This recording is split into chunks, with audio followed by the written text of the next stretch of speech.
बच्चों, let's read the question. The question says correct incorrect pair. Choose the incorrectly matched pair among the following. हमें इन options में से incorrectly matched pair को choose करना है.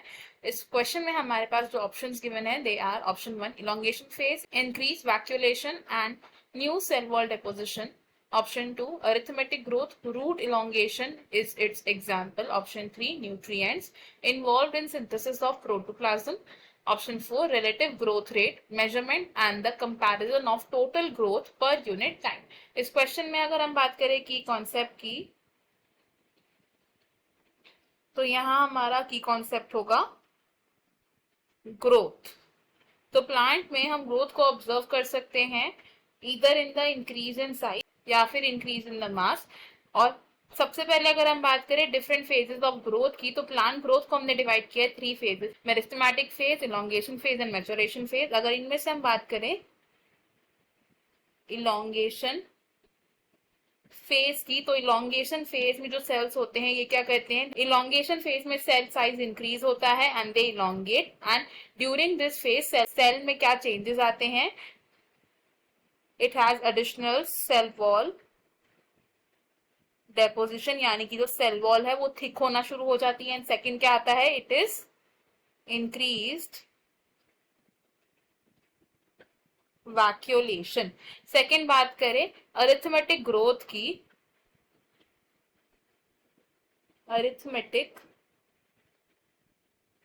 Growth की, तो अरिथमेटिक ग्रोथ में क्या होता है, एक सेल अपनी डिवीजन को कंटिन्यू करता है एंड अदर सेल्स डिफरेंशिएट होते रहते हैं, जिससे क्या होता है, कांस्टेंट ग्रोथ रेट मेंटेन रहता है. One cell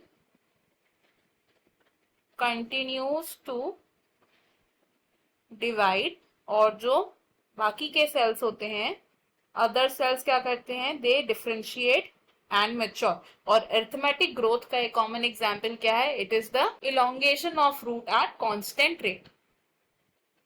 elongation of root at constant rate. Next अगर बात करें हम न्यूट्रिएंट्स की, तो प्लांट की ग्रोथ के लिए कुछ इंपॉर्टेंट थिंग्स क्या है, these are nutrients, water and oxygen. तो during the growth of plant nutrient का क्या रोल होता है, न्यूट्रिएंट हमारी हेल्प करते हैं in the synthesis of protoplasm, synthesis of protoplasm. And next fourth अगर हम बात करें रिलेटिव ग्रोथ रेट की,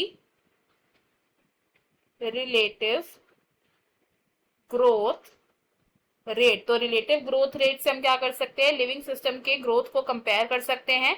रिलेटिव ग्रोथ रेट को हम डिस्क्राइब कर सकते हैं as a growth of system, growth of system per unit time, जिसे कि हम एक्सप्रेस करते हैं on a common basis, expressed on a common basis. यानी कि हम एक कॉमन क्राइटेरिया पर अगर ग्रोथ सिस्टम को कंपेयर करते हैं तो वो क्या है, रिलेटिव ग्रोथ रेट है. और अगर हम मेजर एंड कंपेयर कर रहे हैं टोटल ग्रोथ पर unit time of a system को, तो उसे हम क्या बोलते हैं, it is called absolute growth rate. अब अगर हम अपने ऑप्शन देखिए, हम इसमें से एक इनकरेक्टली मैच पेयर को चूज करना है. ऑप्शन 1 हमारा रॉन्ग हो जाएगा बिकॉज ये करेक्टली मैच पेयर है. ऑप्शन 2 भी रॉन्ग है एंड ऑप्शन 3 भी रॉन्ग है. हमारा ऑप्शन 4 यहाँ पर करेक्ट है बिकॉज रिलेटिव ग्रोथ रेट होता है जब हम ग्रोथ को कंपेयर करते हैं on a common basis, and जब हम मेजर एंड कंपेयर करते हैं टोटल ग्रोथ को पर यूनिट टाइम, तो उसे हम बोलते हैं एब्सोल्यूट ग्रोथ रेट, ना कि रिलेटिव ग्रोथ रेट. हमारा इस क्वेश्चन में जो final answer it is option 4. I hope you have understood it well. Best of luck. Thank you.